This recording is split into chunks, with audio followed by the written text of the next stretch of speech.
Well, you see my little yellow notebook. It's time for my first review on the unit. I just put it through a nice hard ride in West Virginia. The videos will be coming out soon, and I'm going to give you my honest opinion on what I think about the unit. There's a lot of pros, there's a lot of cons, but at the end of the day, I'm keeping the unit. Okay? You ready for the first review? Because I sure am. So before we get started, let's talk about the things that I did to the unit, which was not good. Not the not so good things. First off, I smoked the belt. I used the red line belt. I got it from whoever, it's irrelevant, but it was made for a different model of the Segway. And it does not work for rock crawling. I can tell you that right now. A lot of times it felt like I was lacking power because maybe the belt was slipping. The RPMs would seem good. Maybe the belt was just slipping. And then I started smelling smoke. And so it seems like the belt that I was using, this one right here, which is the G-Force Redline 4084340. This belt's okay for trails. It's not made for rocks at all. I wouldn't even, never again, never ever again will I put that on my unit, unless I'm just gonna go racing somebody, and then again, I don't know how it's gonna handle. So if you've seen my video, which I'll put a link for it somewhere, I don't know where, wherever, on my clutch, it was fried. All the plastic and rubber stuff, all the sleeves, the cups, and everything in between, everything that was plastic inside my primary clutch had melt spots on it. So I definitely am gonna get it repaired. I'm gonna change my clutching out and get myself something better in there. And the trail clutch is good. Don't get me wrong, I got that from Main Street Cycle. But the belt that I was using, that could have been a big part of the problem. The stock OEM one, I took out because I thought it had a little bit of oil on it from another problem I'm gonna talk to you about. But we'll get to that in just a second. Second thing that happened is I had two flat tires. One of the Rockzilla 35s was flat. When I got it back home, it was flat. I don't know what happened to it. I have no clue. It's holding air now. It's been holding air for 2 days. But the Rockabellys, my 32-inch Rockabellys, blew the sidewall out. And you'll see that in one of the videos that I'm putting up when I was doing Trail 87 at Ivy Branch. I hit a rock and I saw it. You can see me going up the hill with it with a flat tire. And I kept wondering, why am I not getting any traction? Why is it giving me a hard time? Well, that kind of explains it right there. Third thing that happened negative to the unit was the radius arms got a little bit bent. But I'm not sweating over that because I'm gonna beef them up. I'm not spending $850 or $900 on a set of radius arms that are high arch, high clearance. I'm going to beef those up, and that's just the way it is. I'm not buying new ones for it yet, unless I see that I'm gonna break something. Next is the trailing arms. Trailing arms, they hit some rocks. We're not talking little rocks. We're talking rocks this big, and it just caved them in underneath a little bit. But since they're dual rail going up, I got a fix for that. I'm gonna be beefing it up with some heavy duty steel. And I'll eventually do a video on that as well when it's time, but not just yet. I'm not gonna tell you what I'm doing, but I've got an idea for that. The rock sliders, same thing. They got beat up pretty bad, but I'll fix them. I'm not worried about it. So that's all the bad things that I did to the unit. Of course, your superficial scratches, but come on, man. We're not worried about that, are we, guys? So I got a list here of pros and cons. And of course, the pros are way higher than the cons. But the cons that I have, they suck. Let's be clear about it. So I want to start with limit straps. My sway bars are connected, but it seems like when you come to like a whoop and it compresses your front suspension, and it quickly drops, the shocks overextend. and you can hear that bang in the front end. I'm going to have to get some limit straps. I mean, they're anywhere from $75 to $100. I'm not buying some super duper heavy high end something or something. I'm just going to put some strap limiters on it, or limit straps, whatever, and see what I can do, you know, and to resolve that, because I don't like that sound. Because when you hear that bang, it's putting two things it's doing. One is it's putting stress on the shock, pulling apart. Secondly, I don't know if it's putting stress on the axle as well. I don't want that. So I'm going to put strap limits on it, or limit straps on it, and see what I can do to stop that from happening. All right. Next thing is belts. OEM belts are about $350. There is other belts out there that are heavy duty. I'm going to be trying a couple of different ones. I'm not going to go back for that same G-Force from Gates, I can promise you that. But Gates does make a G-Force Redline designed for this unit at about $200. Super ATV has a heavy duty belt for this unit as well. It's like $175. I'm going to be trying some of these belts out just to see how they handle. Is it going to be better for me to stick with OEM? I don't know, and I won't know until I test it out. I really have no clue on that part, but I'll figure that part out. But as it stands right now, I got the stock one back in there. It had a little bit of oil on it from something else I'm getting ready to talk about, and I need to soak it in a little bit of detergent to get some of the oil out, if you know what I mean, because I'm not buying another belt yet until I figure out what I'm doing with my clutch yet. All right, let's move on to the next part. The gas gauge. Any of you been driving up any steep mountains, long steep mountains, and watch your gas gauge just go down to nothing? Well, that sucks, because if it's reading 0, is the pump picking up anything? Because a couple of points I was going up so much that it just stayed on that little red bar. And for those of you with the Villains, you know what I'm talking about. There's a red bar at the very bottom when you're low on gas. It stayed at that, and 1 or 2 times I felt like it was sputtering. So I don't know if it was because it was picking up nothing from the gas tank. I don't know. I don't like that, man. That just gives you a bad feeling. Then when you start down the other side, it'll read full. If you've got like a half a tank or 3/4 of a tank, it'll read full. So you have to hope that you can level out and let it make sure that the pump is picking up something, because it's not reading anything. I can tell you that now. That's a terrible feeling. Another thing I noticed is that the engine, if you're hitting hard trails and you're at a quicker speed, left, right, you know, all these different things, I noticed that the engine will smoke. Now, it's not because of it's got a bad, you know, rings or anything. I'm pretty sure it's the PCV valve. So someone online on Facebook on one of the Segway sites was talking about putting a catch can on it. Well, if someone has the idea and can post and send me something, you know, on my email or Facebook or on this channel, post whichever one you're doing and show a little video, man. Show us what you're doing.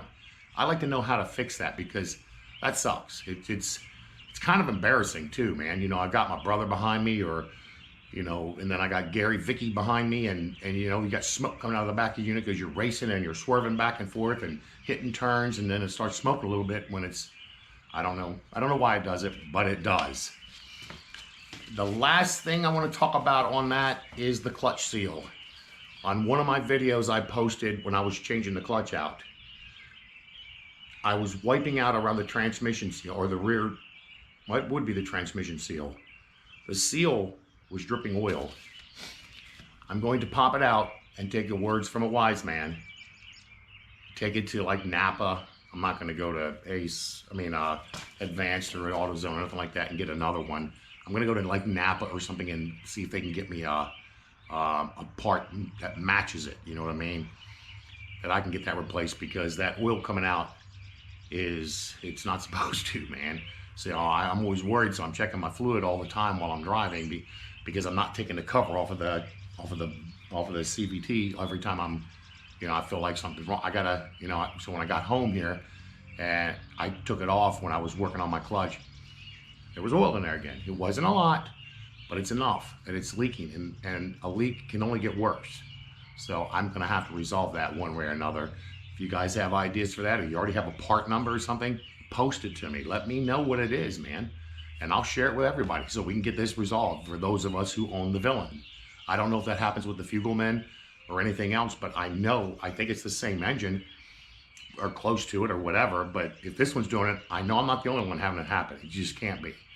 It's impossible. And I don't think that it's just my driving or my style.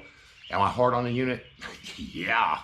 You'll see in the videos coming that I'm going to be posting here soon. You're going to see that absolutely positively I'm hard on it. But, you know, that's part of owning a unit. You know, you're going to do stuff like that. Another thing I'd like to talk about is I feel that the unit, I don't know if it's because the clutching, you know, if it's 105 or 107 horsepower, I should feel more. I know it's a heavy unit, you know, 300 pounds heavier than the Razor or the X3, but at 105 or 107 horsepower and losing all that power because of the clutch, that stinks, man. That lack of power.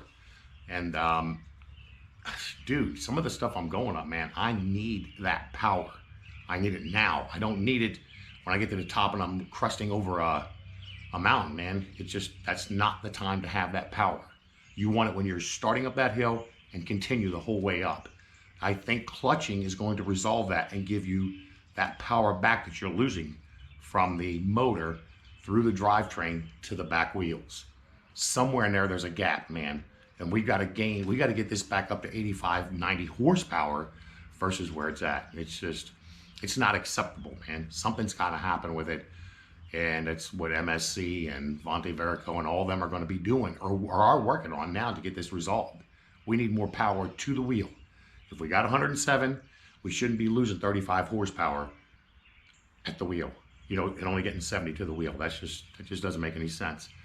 And as part of the problem, me running the 35s, the 35-inch Zillas, yeah, they're 60-pound tires with them rims.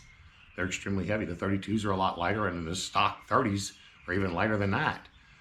But, you know, you need the bigger tires if you're really doing some of the progressive crawls that we were doing.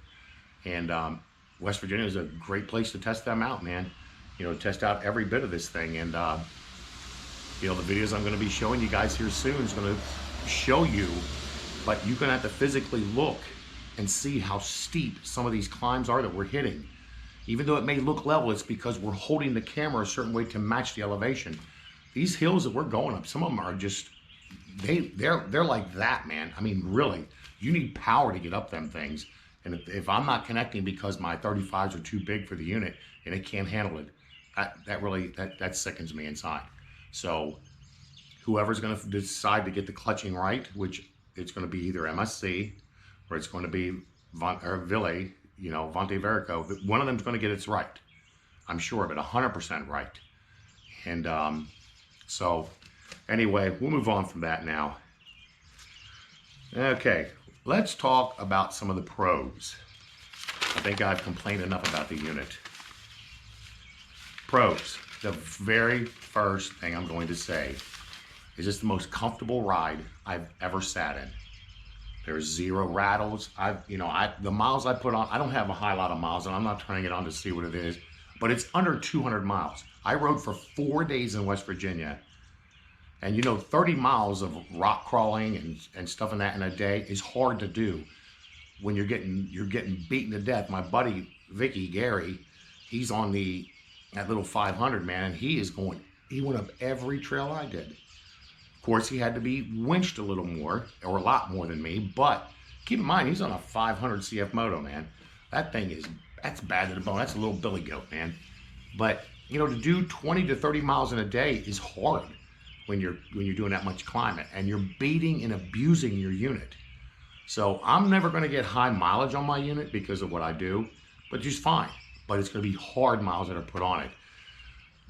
So having a good, comfortable ride like this, I mean, I've sat in other units. I've sat in a lot of other units. Nothing feels as good as this inside, in my opinion.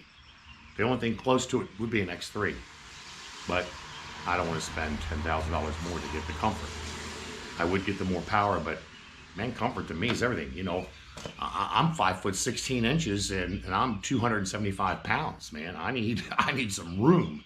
I need some room. And me being this big, I have no problem moving around there. I got plenty of plenty of room left and right and everything else. So comfort is rule one, and that's great. The ride. Let's talk about the ride.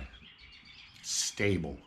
When you're hitting turns and stuff at a quicker pace, and you're getting into a lean and you feel the unit lean and you're waiting for something to happen, it doesn't happen. It just powers through because the suspension is so fine on this thing. You know, people talk about tuning their suspension. This comes pretty well tuned nicely, in my opinion, for what I do. I don't think I'll be messing with my suspension. I just don't. I don't think I'll even have to remove my sway bar on the front because there's so much wheel travel in this thing. And that's another thing. The wheel travel is phenomenal in this for the price you're paying for it. Keep in mind, I bought this for $12,999 in Baltimore. Brand new. That's cheap. Why am I'm not complaining about that price. I'll buy 3 or 4 of these compared to that new Maverick Pro R or Maverick R, whatever it is. I don't need that kind of unit, and I don't want to break something like that. It's going to cost me a fortune to fix. Not knocking Can-Am X3s because I've always been a big fan of them, but I'll take this for $13,000 versus that for $45,000. So let's move on to the next one. I'm not sure if it was because of the clutching, but sometimes when I'm riding it in low, and I'm going to blame it not on the clutching, but the belt. Sometimes when I was riding in low, and you'll see in one of my videos, the unit takes up on a wheelie, and I about dumped it, rolled it backwards, and that, let me say, that was a great pucker moment, if you know what I mean. I was just giving a little bit of gas, and you know, this clutch is finicky, and these, you know, until I learned this system of this unit, you either got to be on the gas or off the gas. I don't like that. I want to be on it when I feel like it, or halfway on it if I feel like it. I just need that more sense of feel, because you don't have that with this clutching. From stock to the trail clutch or to whatever. I'm hoping that the mud clutch fixed that. We'll see how that goes. So this one video I'm getting ready to put out, I start up this rock, and it's, I don't know, it's probably about yay steep. And I start up, and then all of a sudden the clutch just grabbed. It brought me up on a wheelie. I had to be sitting almost straight up, well, at least that angle, and it bounced me to the left. Well, at that point, I'm like, please hook me up to the winch, because I feel like I'm going to roll down the mountain. It was a bad feeling, but it caught me off guard because it just all of a sudden grabbed, and that's a real big negative for me. I didn't like that. I didn't like that at all. But same time, it's, you know, I think I'm blaming it on the belt. Is what I'm going to blame that on, because for 2 or 3 days I had been riding on that belt that was starting to smoke, and I didn't realize the extent of the damage. I'm not blaming anyone for that. I'm saying it was me, because the day one, when the first time I smoked it, I should have took it apart. There's only about 10 bolts on there, little 10mm bolts, and it's easy to take that cover off and look and see what's going on. And me being lazy, I didn't do it. So I have no one to blame but myself on that.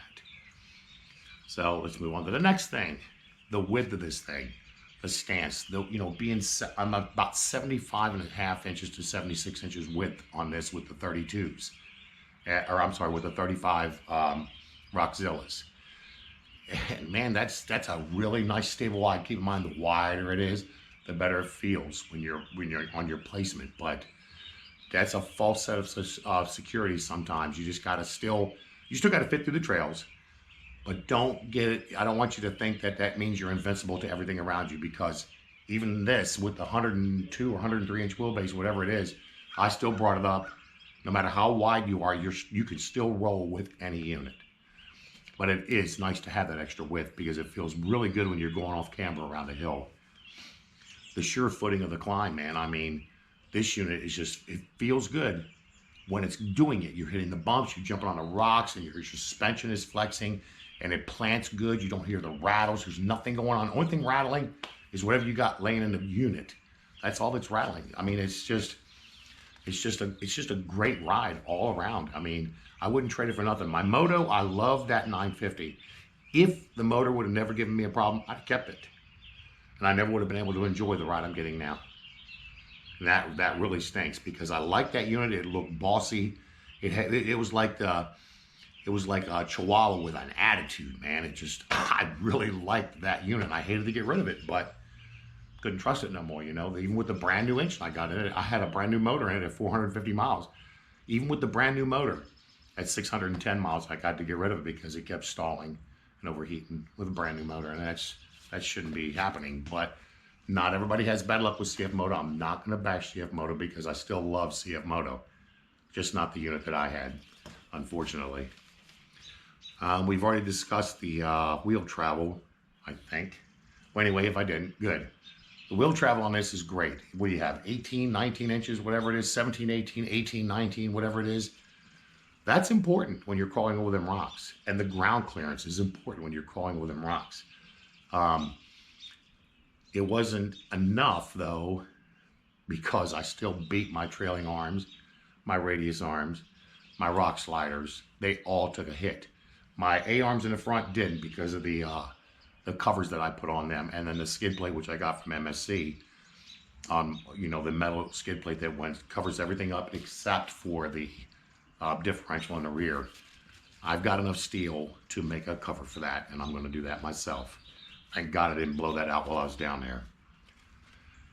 The winch. The winch is strong. Let's be clear, I had to use it enough to pull me out of a lot of problems that I'd get myself hung up in.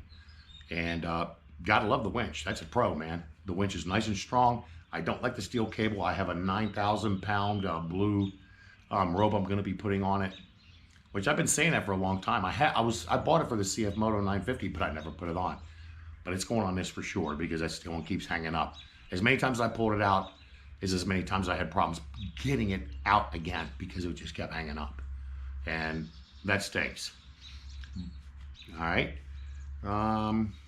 As hard as I drove this, the engine never got hot while I was driving it hard. Never. 2 to 3 bars, and then the fan would kick on. It would drop back down to 2 bars or 1 bar, depending on what I was doing. The engine ran perfect, except for lack of power. I just wish it had more power, and that's the only way we're going to get that resolved. I know I'm repeating and being redundant, but it's to get the clutch issue. I don't need the more power. I need more power from what is here in the engine to the tires. I think the 105 or 107, I'm not sure. You guys can correct me. I'm not sure, but if we could get more, instead of losing, you know, 33% of your power through the differential and clutching and all that, we get that up. If we can get another 10 to 12 horsepower out of it, that'll feel phenomenal in this unit, man. With the torque and everything else, I mean, that would be great. 2 more things. The brakes. They work. Trust me, they work, and they work good. I had zero problems out of those. The brakes were solid. I went down a lot of steep hills. And the reason I didn't use the engine brake all the time is because with the clutching the way it was, or the belt, that when I got below 5 miles per hour or 4 miles per hour, it would disengage the engine brake and the belt would start rolling freely. Well, that's not a good feeling when you're going down a really steep hill and it just disengages and starts rolling. You got to have good brakes. Well, this thing has some great brakes. Let's say that right now. Great. I like it. So I got a lot getting ready to happen to this unit here soon. Maybe about a month or so, there's a big something getting ready to happen with this, and not trading it in. A lot of stuff getting ready to happen with it though, and I got a lot of videos coming out from all my half the McCoy trails. I've only released 1 or 2, but I have like 6 or 7 or 8, whatever, that I'm still working on and editing, and release those. And then after I get that done, hopefully by that time, I'll have this thing done to whatever I'm doing to it. Hopefully it's a big reveal and you guys like it. I hope it happens, God willing. You know, everything's in the hand of God, man. You guys, you know, for those, you know what I'm talking about, people. It's just, you're only given one day at a time. And at my age, I count every one of them. I'm approaching 60 years old and I'm getting tired, but I still have to drive. And I like to drive. And I like my unit to look good. So maybe I gave a little bit too much away. But anyway, that's going to do it for this video, guys. I hope you give me a thumbs up. If you want to give me a thumbs down, that's good too. Either way. And until next time, peace out, God bless, and see you in the next one.